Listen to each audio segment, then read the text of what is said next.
Emmanuel, Dieu parmi nous. On me fait signe derrière pour savoir s'il y a des gens qui nous visitent pour la première fois. Si vous êtes là pour la première fois, voulez-vous élever la main? C'est pour vous accueillir, vous saluer. Il y a 2 mains là-bas. Il y en a derrière. Soyez les bienvenus parmi nous. Que Dieu vous bénisse richement. En tout cas, nous sommes bénis de votre présence. Si vous n'avez pas d'assemblée, celle-ci peut devenir la vôtre si vous le souhaitez. Amen. Que Dieu soit béni. C'est une joie ce matin de partager une fois de plus la parole du Seigneur. Et pour cela, je vous invite à vous lever, bien-aimés. Le frère a déjà bien introduit les frères et les sœurs que Jésus, c'est le plus beau nom. Emmanuel, Dieu parmi nous. Nous allons prendre dans Ésaïe chapitre 8. Si vous voulez bien, Ésaïe chapitre 8. Nous prenons à partir du verset 19 et nous allons enchaîner aussi au chapitre 9. Ésaïe chapitre 8, à partir du verset 19, il nous est dit « Si l'on vous dit, consultez ceux qui invoquent les morts et ceux qui prédisent l'avenir, qui poussent des sifflements et des soupirs, répondez, un peuple ne consultera-t-il pas son Dieu? S'adressera-t-il aux morts en faveur des vivants, à la loi et au témoignage? Si l'on ne parle pas ainsi, il n'y aura point d'aurore pour le peuple. Il sera errant dans le pays, accablé et affamé. Et quand il aura faim, il s'irritera, maudira son roi et son Dieu. Il tournera les yeux en haut, puis il regardera vers la terre, et voici, il n'y aura que détresse, obscurité et de sombres angoisses. Il sera repoussé dans d'épaisses ténèbres. Mais les ténèbres ne régneront pas toujours sur la terre, où il y a maintenant des angoisses. Si les temps passés ont couvert d'opprobre, le pays des Zabylon et le pays des Nephtali, les temps à venir couvriront de gloire la contrée voisine de la mer, au-delà du Jourdain, le territoire des gentils. C'est-à-dire qu'on passe d'Israël vers les gentils, vers le peuple qui ne connaissait pas les seigneurs. Chapitre 9, le peuple qui marchait dans les ténèbres voit une grande lumière. Sur ceux qui habitaient le pays de l'ombre et de la mort, une lumière resplendit. Tu rends le peuple nombreux, tu lui accordes de grandes joies. Il se réjouit devant toi comme on se réjouit à la moisson, comme on pousse des cris d'allégresse au partage du butin. Car le joug qui pesait sur lui, le bâton qui frappait son dos, la verge de celui qui l'opprimait, tu les brises comme à la journée des Madians. Car toute chaussure qu'on porte dans la mêlée et tout vêtement guerrier roulé dans le sang seront livrés aux flammes pour être dévorés par le feu. Car un enfant nous est né, un fils nous est donné, et la domination reposera sur son épaule. On l'appellera admirable, conseiller, Dieu puissant, Père éternel, Prince de la paix, donné à l'empire de l'accroissement et une paix sans fin au trône de David et à son royaume. L'affermir et le soutenir par le droit et par la justice, dès maintenant et à toujours. Voilà ce que fera le zèle de l'Éternel des armées. Nous prenons au Évangile de Matthieu, chapitre 1er, verset 22. Tout cela arriva afin que s'accomplisse ce que le Seigneur avait annoncé par le prophète Ésaïe, donc au chapitre 7, verset 14. Voici, la Vierge sera enceinte, elle enfantera un fils et on lui donnera le nom d'Emmanuel, ce qui signifie Dieu avec nous. Joseph s'étant réveillé, fit ce que l'ange du Seigneur lui avait ordonné et il prit sa femme avec lui. Mais il ne la connut point jusqu'à ce qu'il lui enfantait un fils auquel il donna le nom de Jésus. Nous allons demander la grâce de Dieu. Seigneur, béni soit ton nom et merci pour la journée que tu nous donnes, Seigneur. Merci pour l'occasion que nous avons de nous tenir devant toi. Autrefois, nous étions loin de toi. Autrefois, nous étions dans les ténèbres de ce monde, Seigneur. Et aujourd'hui, nous sommes dans la lumière. Aujourd'hui, nous sommes tes enfants, Seigneur, notre Dieu. Nous te bénissons, Seigneur, pour cette grâce, parce que nous sommes conscients, Seigneur, que nous ne méritons rien de plus que les autres. Mais, Seigneur, tu nous as aimés. Et ce matin, nous voulons te témoigner tout notre amour, Seigneur. Te dire combien tu es grand, combien tu es merveilleux, combien, Seigneur, tu es celui qui siège du haut de ton ciel de gloire et qui voit tous les hommes. Et nous te bénissons bénissons par ta douce présence au milieu de nous. Merci de visiter ton peuple encore ce matin. Merci de parler au cœur. Merci de sauver, de guérir, de relever, de consoler, mais en tout cas de bénir. Béni soit ton nom et merci pour la journée que nous laissons entièrement entre tes mains. Que toi seul, Seigneur, sois béni et glorifié, car tu es né digne au nom de Jésus. Amen. Amen. Pouvez vous asseoir, bien-aimés. Que Dieu soit béni au milieu de nous. Ce message, je l'ai intitulé « Jésus, la véritable lumière du monde ». Mais ce message, on aurait pu aussi l'intituler « Jésus qui est Dieu fait homme », tout simplement. Vous savez, chaque année, à pareille époque, c'est le frère René tout à l'heure a introduit le culte par ces petits mots, qu'il y a de l'effervescence partout. Ça bouge de partout. Il y a une ambiance festive. Il y a de la joie. Il y a des lumières partout. Même des rues qui n'étaient pas éclairées avant. Il y a de la lumière. Ça brille de partout. C'est la fête. Merci Seigneur pour la fête. Merci pour la joie. Et tout le monde a cet espoir de recevoir quelque chose à la fin de l'année. Les enfants sont attentifs, mais les adultes aussi. Parce que c'est la fête, c'est la fin de l'année et on se réjouit. Et c'est magnifique de se réjouir. On s'attend à recevoir quelque chose. On se prépare pour des réveillons. On se prépare, qu'est-ce qu'on va manger à la fin de l'année. Quel bon repas on va faire. Mais bien aimés, laissez-moi vous dire que toute cette agitation va s'arrêter un jour. Toute cette joie, tout ce qui se passe là trouvera une fin. Et pas dans peu de temps. Et ça va s'arrêter. Les lumières que nous voyons dans les rues vont s'éteindre les unes après les autres et la vie va reprendre son cours comme avant. Mais laissez-moi vous dire ce matin que pour nous, pour vous qui êtes là, cette lumière ne s'éteindra pas. Alléluia. Cette lumière ne s'éteindra pas. Mais en tout cas, la Bible dit que Dieu lui-même est venu en Jésus vers nous. Alléluia. Il est venu apporter cette lumière dont le monde a besoin. Parce que le monde qui vit dans cette effervescence, le monde est en réalité dans des souffrances atroces. Le monde est en réalité dans les ténèbres. Ce n'est pas ces lumières que nous voyons qui vont faire que les choses changent. Mais le seul qui peut changer la vie, qui voit la souffrance de l'homme, qui peut intervenir dans le besoin, c'est le Seigneur lui-même. C'est le Seigneur lui-même, que son nom soit béni. Dans Ésaïe chapitre 7, verset 14, le verset que nous avons lu dans Matthieu, qui s'est accompli donc en Jésus, la Bible dit, c'est pourquoi le Seigneur lui-même vous donnera un signe. Voici, la jeune fille deviendra enceinte, elle enfantera un fils et elle lui donnera le nom d'Emmanuel. Emmanuel, nous avons vu tout à l'heure que c'est Dieu avec nous. Si Dieu est avec nous, bien-aimés, si nous marchons au quotidien avec Dieu, nous n'avons rien à craindre. Alléluia. Ça va de soi. Si Dieu le Tout-Puissant, le Créateur du ciel et de la terre, lui-même est avec nous, qu'est-ce que nous pouvons craindre? Le monde qui vit dans les ténèbres, le monde a besoin de partager ces messages d'espoir.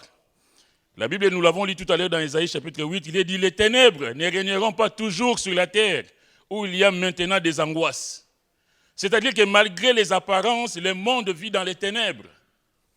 Malgré les apparences, malgré la joie, cette joie éphémère qui va bientôt céder la place à des tristesses, à des souffrances de toutes sortes. Demain, ça va s'arrêter. Le monde est en réalité dans les ténèbres. Mais il y a la parole de Dieu qui nous dit que les ténèbres ne régneront pas toujours sur la terre. Pourquoi les ténèbres ne régneront-elles pas toujours sur la terre? Nous allons voir dans Évangile de Jean, chapitre 1er. Parce que Dieu a un plan pour chaque homme, pour chaque femme. Dieu veut sauver l'humanité. Dieu veut sauver tout homme qui se tourne vers lui. Évangile de Jean, chapitre 1er. Au commencement était la parole, et la parole était avec Dieu, et la parole était Dieu. Elle était au commencement avec Dieu. Toutes choses ont été faites par elle, et rien de ce qui a été fait n'a été fait sans elle.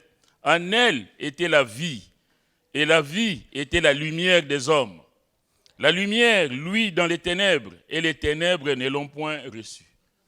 Le monde qui vit dans les ténèbres, la lumière est venue sur cette terre, mais le monde n'a pas reçu cette lumière. Verset 6, il y eut un homme envoyé de Dieu, son nom était Jean.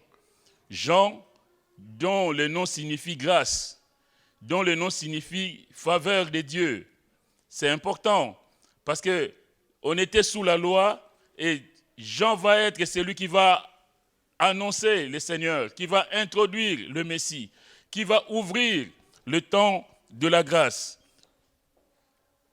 Son nom était Jean, il vint pour servir de témoin, pour rendre témoignage à la lumière, afin que tous crussent par lui. Il n'était pas la lumière, mais il parut pour rendre témoignage à la lumière. Cette lumière était la véritable lumière qui, en venant dans le monde, éclaire tout homme. Cette lumière éclaire tout homme. C'est-à-dire que personne ne pourra dire un jour qu'il n'était pas au courant. Personne ne pourra dire qu'il n'a pas vu, qu'il n'a pas entendu parler de Jésus. Verset 10, « Elle était dans le monde, et le monde a été fait par elle, et le monde ne l'a point connue. » Quelle tristesse! Le monde fait par cette lumière, le monde créé par cette lumière, la lumière qui vient dans le monde, mais le monde l'a rejetée.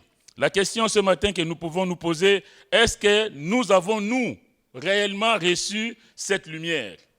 Si oui, est-ce que nous la répandons autour de nous? Si nous recevons la lumière, bien aimés, nous ne pouvons pas la conserver pour nous. Nous devons la répandre autour de nous afin que les autres aussi bénéficient de cette lumière. Ceux qui sont assis dans les ténèbres, ceux qui sont assis dans l'ombre de la mort, que les autres aussi puissent bénéficier de cette lumière. Est-ce que nous la répandons autour de nous? La réponse, elle est simple. Elle est venue chez les siens, verset 11, et les siens ne l'ont point reçue. Mais à tous ceux qui l'ont reçue, à ceux qui croient en son nom, elle a donné le pouvoir de devenir enfants de Dieu. Le monde vit dans cette effervescence.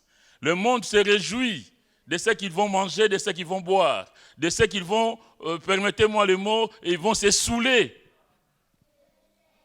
Mais nous devons nous réjouir de ce que nos vies nos noms sont inscrits dans le livre de vie.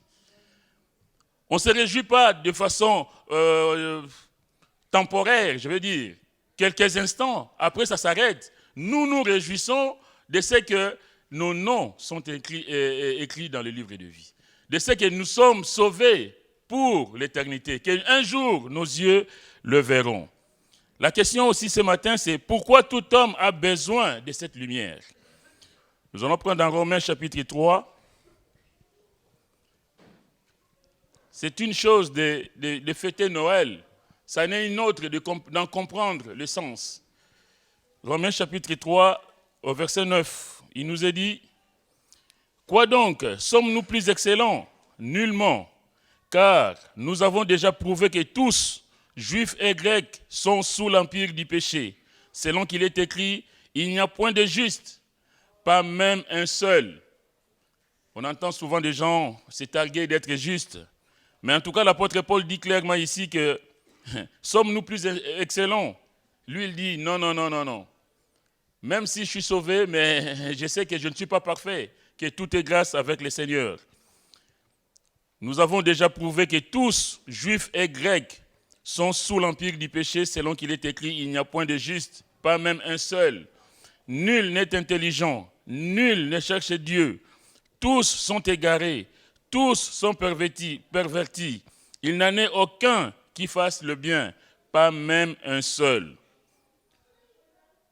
Pourquoi l'apôtre Paul tient-il ces discours? Il dit, leur gosier est un sépulcre ouvert.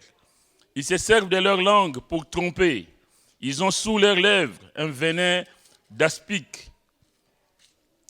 Leur bouche est pleine de malédiction et d'amertume. Ils ont les pieds légers pour répandre le sang. La destruction et les malheurs sont sur leur route. Ils ne connaissent pas le chemin de la paix. la crainte de Dieu n'est pas devant leurs yeux. L'homme perdu, l'homme que nous sommes, bien-aimés, nous sommes quelque part les tableaux dépeints par l'apôtre Paul. Aucune crainte de Dieu, on répand nos bouches comme il dit, nous nous servons de nos langues pour tromper, de nos lèvres qui sont comme un venin d'aspic, de nos bouches sortent des malédictions et nos cœurs sont pleins d'amertume. Je veux dire, quelle tristesse. Mais quand la lumière brille en nous, quand nous avons réellement reçu cette lumière, bien aimé, il faut que les choses changent. Mais Dieu est bon. Dieu est bon, l'homme est ce qu'il est, méchant comme il est. La Bible dit, toujours dans Romains 3 au verset 21, « Mais maintenant, sans la loi est manifestée la justice de Dieu, à laquelle rendent témoignage la loi et les prophètes. Justice de Dieu par la foi en Jésus-Christ pour tous ceux qui croient. Il n'y a point de distinction, car tous ont péché et sont privés de la gloire de Dieu. » Dieu est bon, amen, que son nom soit béni. Et il continue, et ils sont gratuitement justifiés par sa grâce. Par sa grâce. Pas par la loi, mais par la grâce, par le moyen de la rédemption qui est en Jésus-Christ. C'est lui que Dieu a destiné par son sang à être pour ceux qui croiraient. Moi, j'ai souligné dans ma Bible, pour ceux qui croiraient. Noël, c'est tout le monde qui fête Noël. Mais la Bible dit que ceux qui seront justifiés, c'est seulement ceux qui croiraient en son nom. C'est ceux qui vont l'accepter comme Seigneur et Sauveur. Et c'est ce que nous annonçons ce matin. Pour ceux qui croiraient, c'est lui que Dieu a destiné par son sang à être pour ceux qui croiraient victime propitiatoire, afin de montrer sa justice, parce qu'il avait laissé impunis les péchés commis auparavant au temps de sa patience, afin, dis-je, de montrer sa justice dans le temps présent, de manière à être juste tout en justifiant celui qui a la foi en Jésus. Quand on a le Seigneur, quand on a accepté Jésus, c'est là qu'on peut réellement se réjouir de ce qu'on est sauvé, de ce que la joie que nous avons, ce n'est pas une joie passagère, une joie qui va s'estomper dans quelques jours, mais c'est une joie qui va nous accompagner tout au long de notre vie parce que nous avons la lumière du monde avec nous. Et l'homme de Dieu va continuer toujours dans la même pensée dans Romains 6, 23, où il dit « Car le salaire du péché, c'est la mort, mais le don gratuit de Dieu, c'est la vie éternelle en Jésus-Christ, notre Seigneur. » Le salaire du péché, c'est la mort. Le monde vit dans le péché, le monde se réjouit de ce qu'il continue à s'embourber dans le péché, mais l'enfant de Dieu, nous nous réjouissons de ce qu'au travers de Jésus, c'est une nouvelle vie, c'est une nouvelle ère qui commence. Au travers de Jésus, c'est la grâce de Dieu qui se manifeste à notre égard. Que Dieu soit béni pour cette grâce. Donc l'homme vit dans le péché, l'homme vit dans le désordre, l'homme vit dans les ténèbres. Mais, je répète encore, Dieu est bon parce que la Bible nous dit « Car Dieu a tant aimé le monde qu'il a donné son Fils unique afin que quiconque croit en lui ne périsse point, mais qu'il ait la vie éternelle. » L'homme a péché, l'homme a trébuché, mais Dieu veut le sauver. La venue de Jésus, Noël, c'est ce message que nous devons annoncer au monde. Que tu as péché, tu as fait du tort à Dieu, mais Dieu dans son amour veut se réconcilier avec toi. Alléluia. L'homme a péché, l'homme est tombé dans la désobéissance, mais Dieu veut le sauver. L'homme vit dans les ténèbres, mais Dieu dans son amour lui envoie la lumière. Jésus, la lumière du monde. Il dira dans Jean chapitre 8, verset 12, nous connaissons le contexte où il va sauver la femme adultère de la lapidation. Il dit, « Je suis la lumière du monde, celui qui me suit ne marchera pas dans les ténèbres, mais il aura la lumière de la vie. » Même la femme qui était, entre guillemets, lapidable, selon la loi de Moïse, mais parce que Jésus était là, parce que la lumière était là, il va dire, « Qui d'entre vous est sans péché qu'il jette le premier la pierre sur cette femme? Qui d'entre vous est sans péché ?» Et nous avons lu Il n'y a aucune distinction, car tous sont péchés et sont privés de la gloire de Dieu. Tous. Quelquefois, même nous, qui sommes enfants de Dieu, nous bombons le torse pour dire que moi, je suis parfait. Moi. Et quand on dit moi, et on dit toujours les autres, mais le moi, qui suis parfait, je suis nullement. Et l'apôtre Paul a cette humilité de dire, non, sommes-nous plus excellents? Nullement. L'enfant de Dieu, c'est celui qui reconnaît aussi cette humilité, de dire que Seigneur, je ne suis pas parfait, je ne mérite rien, je mérite les flammes de l'enfer. Mais Seigneur, à Noël, tu es venu me secourir. Tu n'es pas venu pour que j'aille passer des réveillons, je ne sais comment, mais tu es venu, Seigneur, pour que je réalise la grâce de Dieu dans ma vie. Noël, c'est l'occasion où nous réalisons que Dieu est bon, que Dieu n'aime pas les péchés, mais Dieu aime les pécheurs et veut les sauver, tout simplement. Le prophète Malachie a annoncé dans Malachie chapitre 4, verset 1er, « Car voici le jour vient, ardent comme une fournaise. » Ce matin, on a entendu dans les prières ici que le Seigneur revient pour chercher l'épouse, pour chercher l'église. Mais si le Seigneur vient chercher l'église et les autres, les autres sont dans la condamnation parce qu'ils n'ont pas accepté le Seigneur, tout simplement. Il dit, car voici le jour vient, ardent comme une fournaise.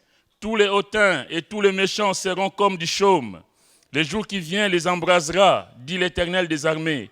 Il ne leur laissera ni racine ni rameau. Mais pour vous, la bonne nouvelle, pour vous qui craignez mon nom, s'élèvera le soleil de la justice et la guérison sera sous ses ailes. Alléluia. La bonne nouvelle, c'est de savoir qu'il y aura un jour où l'homme doit rendre des comptes devant Dieu. Il y aura un jour où chacun de nous rendra des comptes au Seigneur. Mais la Bible nous dit, nous rassure, mais pour nous, en tout cas nous qui craignons, j'inclus tout le monde, nous qui craignons l'Éternel, s'élèvera le soleil de la justice. Alléluia. Bien-aimé, la bonne nouvelle, c'est de savoir que je ne mérite rien, mais Seigneur, dans ta grâce infinie, tu es venu me secourir. Dans ta grâce infinie, Seigneur, tu as fait de moi quelqu'un de ta maison. Je suis devenu enfant de Dieu. Le prophète Ésaïe, donc, nous l'avons lu tout à l'heure, a annoncé, Ésaïe 8, 23, « Mais les ténèbres ne régneront pas toujours sur la terre où il y a maintenant des angoisses. L'homme vit dans des angoisses, l'homme vit dans la crainte, dans la peur du jugement. L'homme sait que, vous savez, quand on agit mal, l'enfant qui a mal agi, et même nous, on a honte et on a peur, on attend la sanction qui va nous tomber dessus. Mais nous, enfants de Dieu, nous devons avoir cette assurance parce que nous connaissons le Seigneur. Le monde vit dans les ténèbres, le monde vit dans l'angoisse. Mais la Bible me dit que les ténèbres ne régneront pas toujours sur la terre. Les ténèbres ne régneront pas toujours sur ma vie. Les ténèbres n'auront aucune prise sur moi, sur toi, ma soeur, sur toi, mon frère. Alléluia. Que le nom du Seigneur soit béni. Pourquoi? Parce que Jésus, la lumière du monde, est avec moi. Cette lumière, la Bible nous dit, cette lumière était la véritable lumière qui, en venant dans le monde, éclaire tout homme. Chacun de nous, chaque être humain est au bénéfice de cette lumière.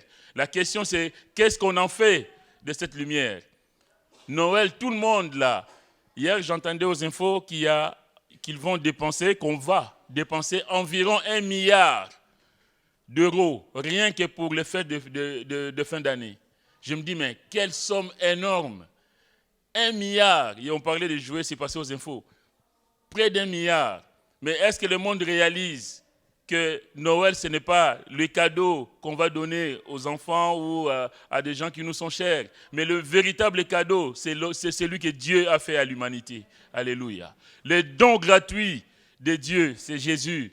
Les cadeaux que Dieu a fait à l'humanité pour que l'humanité passe des ténèbres à la lumière. Cette lumière était la véritable lumière. Personne ne dira qu'il n'était pas au courant. Personne ne pourra dire devant Dieu que je ne savais pas, Seigneur. Que Dieu nous aide. Car un enfant nous est né, un fils nous est donné, et la domination reposera sur son épaule. De savoir que l'enfant Jésus qui va naître, qui est né, cet enfant, c'est Dieu qui nous le donne. Et la Bible nous dit que la domination reposera sur son épaule. On l'appellera admirable. Vous savez, quand on appelle quelqu'un, la personne doit répondre. Quand on appelle, on attend une réponse. C'est-à-dire que Jésus, c'est celui, quand on l'appelle, il est l'admirable. Le terme hébreu veut dire, il est celui qui étonne. Il est étonnant, il est prodigieux, il est merveilleux, il est magnifique. Toujours avec la notion de miracle. Si nous lisons la Bible, nous voyons que de sa naissance à sa glorification, tout est étonnant avec lui. Luc chapitre 1, verset 34, Marie dit à l'ange, « Comment cela se fera-t-il, puisque je ne connais point d'homme ?» Évidemment, naissance qu'on appelle virginale, pas avec le contact d'un homme, mais Marie est tombée enceinte par la vertu du Saint-Esprit. Étonnant. Marc 7, 37, Jésus va faire entendre le sourd muet. La Bible dit, ils étaient dans le plus grand étonnement et disaient, il fait tout à merveille. Et même il fait entendre les sourds et parler le muet. Il est étonnant, Jésus. Il est étonnant, cet enfant qui naît à Noël. Il vient avec une forme d'enfant, mais quelle puissance derrière. Matthieu 27, 54 nous dit, les centeniers, ça c'est à la crucifixion qui va dire, et les centeniers et ceux qui étaient avec lui dirent, assurément cet homme était fils de Dieu. Ah oui, parce que tout ce qu'il a fait, vous n'avez pas vu. Qui est capable d'ouvrir les yeux des aveugles, si ce n'est Dieu? Qui est capable de faire marcher les boiteux, si ce n'est Dieu? Et c'est à la fin qu'on réalise que, assurément, cet homme était fils de Dieu. Un enfant nous est né, un fils nous est donné, et la domination reposera sur son épaule. On l'appellera conseiller, c'est-à-dire le conseiller par excellence. Dans mes problèmes, dans mes difficultés, mes frères, mes sœurs, je ne vais pas chercher conseil à gauche ou à droite. Seigneur, je me mets devant toi et je demande ton conseil. Comment est-ce que je vais agir par rapport à telle situation? Nous allons lire dans le psaume 1er.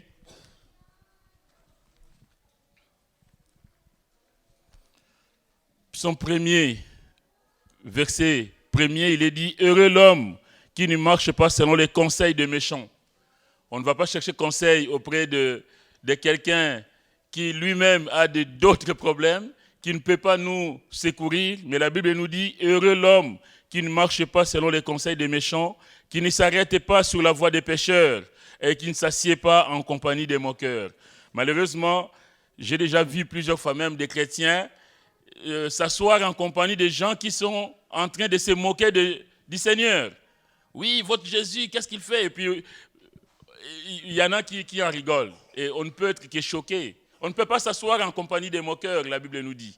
Mais en tout cas, il nous est dit, heureux l'homme qui ne marche pas selon les conseils des méchants, qui ne s'arrête pas sur la voie des pécheurs et qui ne s'assied pas en compagnie des moqueurs, mais qui trouve son plaisir où? Dans la loi de l'Éternel et qui la médite jour et nuit. Bien-aimés, le véritable conseil, nous l'avons auprès du Seigneur. Le véritable conseil, nous l'avons dans la parole de Dieu, dans la méditation de la parole de Dieu. Ce matin, je vais vous dire simplement que Jésus est le véritable conseiller. Je ne sais pas dans quelle situation vous pouvez vous trouver aujourd'hui, dans quelle situation tu peux être, que tu peux connaître, que tu peux traverser, quelles difficultés tu peux traverser. Mais le véritable conseiller, c'est celui qui est capable de t'apporter les conseils dignes de foi. C'est le Seigneur. Et pour cela, il faut chercher la face du Seigneur. Il faut vraiment chercher cette intimité, aller dans son sanctuaire, réclamer sa présence. Seigneur, je veux que tu m'orientes, je veux que tu me diriges dans cette entreprise. Heureux l'homme qui ne marche pas selon les conseils des méchants, mais en tout cas qui trouve son conseil auprès du Seigneur. Lui, son avis est infaillible dans tous les domaines. Il ne peut pas se tromper, il est Dieu. Il a tout pouvoir entre ses mains, il est le véritable conseiller.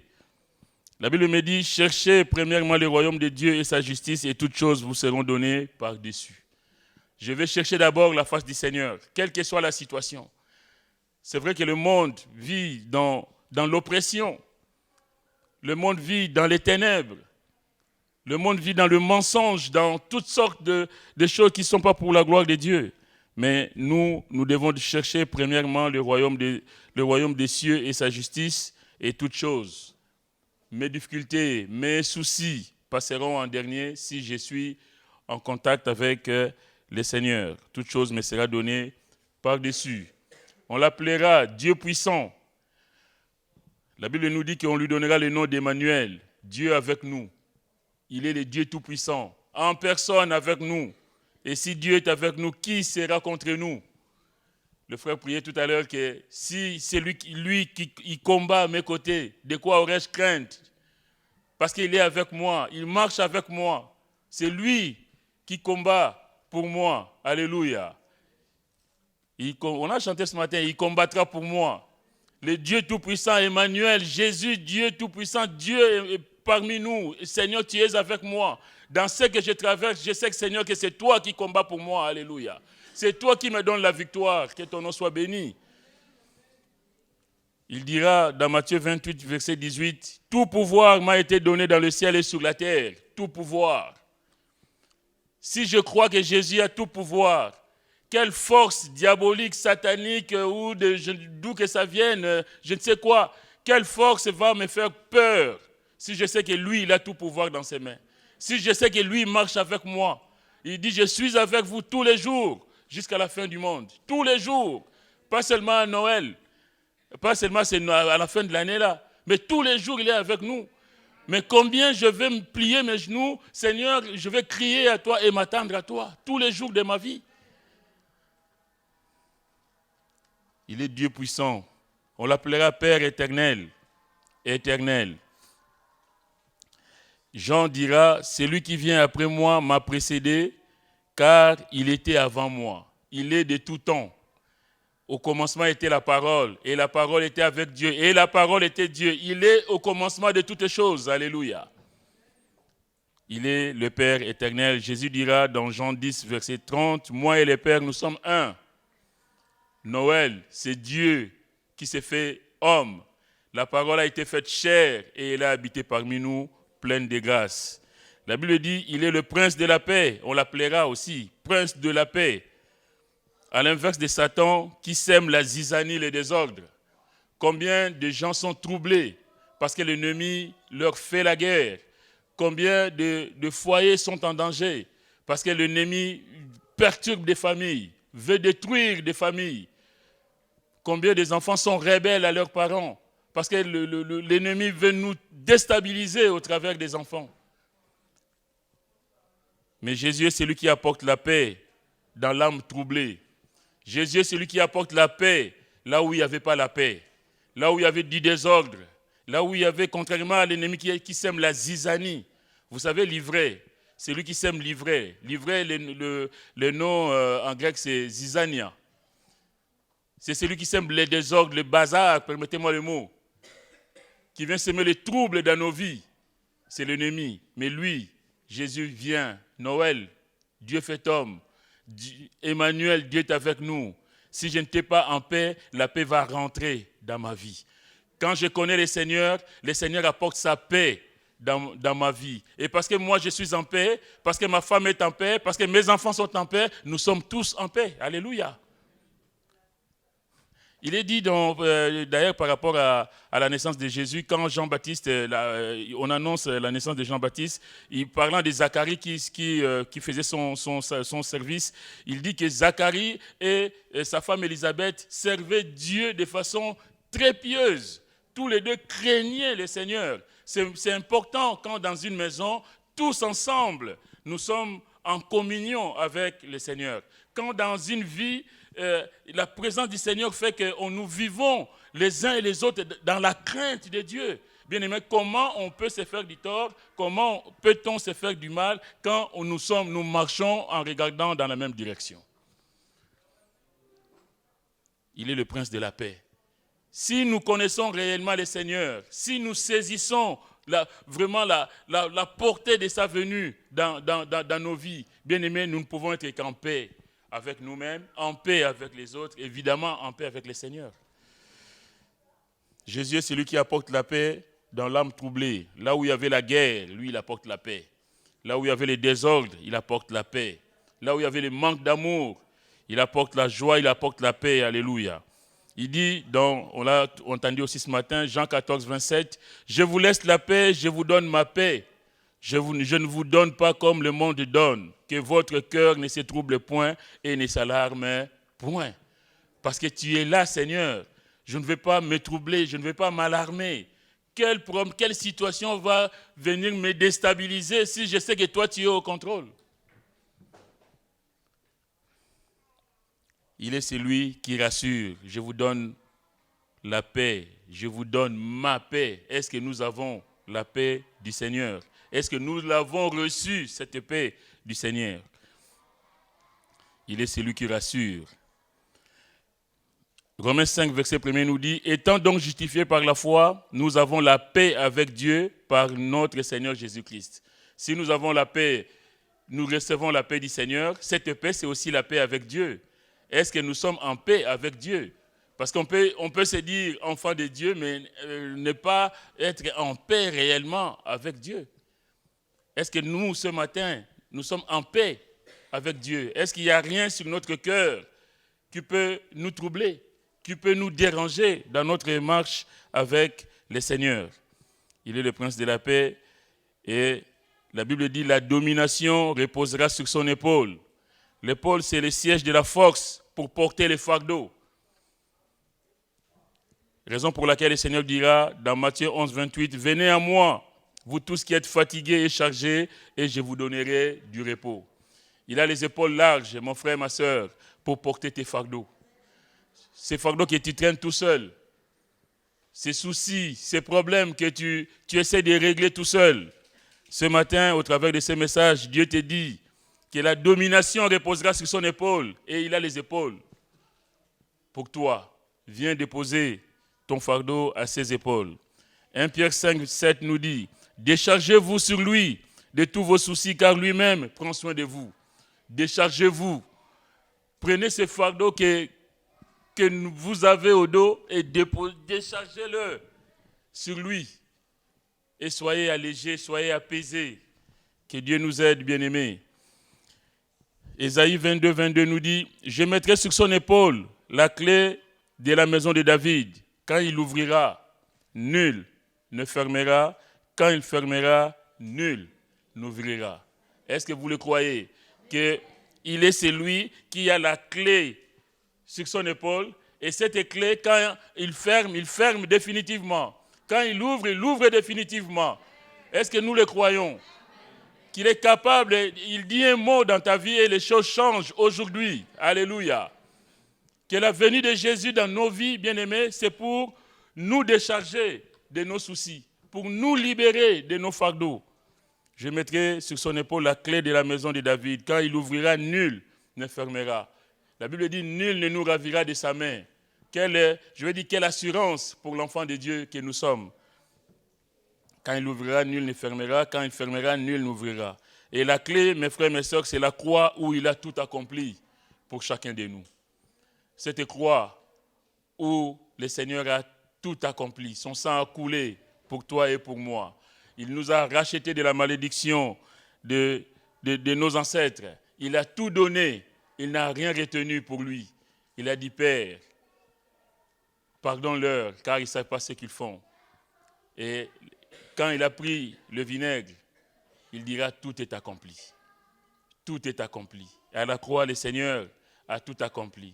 Noël, c'est pas seulement la venue d'un enfant qui va naître, mais c'est cet enfant qui vient en forme humaine, qui vient tout petit, tout fragile, mais qui est ce conseiller, qui est ce Père éternel, qui est ce Dieu puissant, qui est celui qui a la domination, qui est celui qui a tout pouvoir pour agir à notre faveur.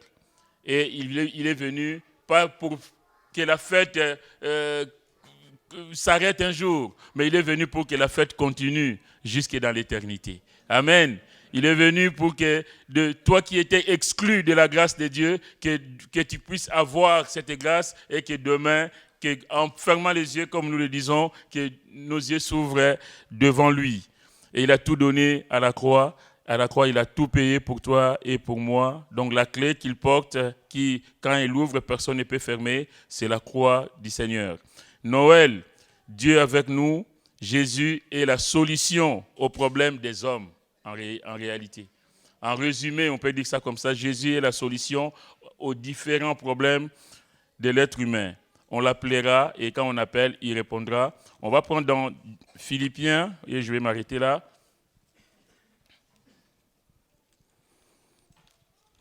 Philippiens chapitre 2, pour voir qu'il n'est pas seulement venu pour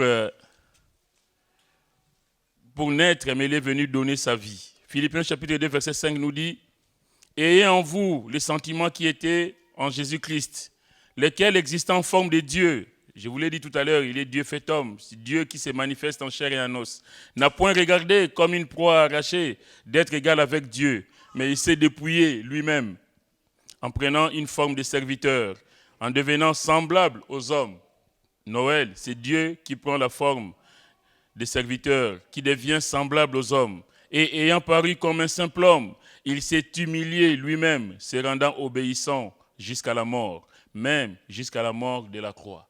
Noël, quand nous parlons de Noël aux inconvertis, aux gens, même quand nous évangélisons, de leur dire que Noël, ça ne s'arrête pas là. Noël, ça va jusqu'à Pâques. Ça va jusqu'à la croix, où le sang va couler, où cet enfant adulé va être crucifié, mais pour tes péchés, pour mes péchés, pour que nous puissions être agréables au Seigneur. Il s'est humilié lui-même, se rendant obéissant jusqu'à la mort, même jusqu'à la mort de la croix.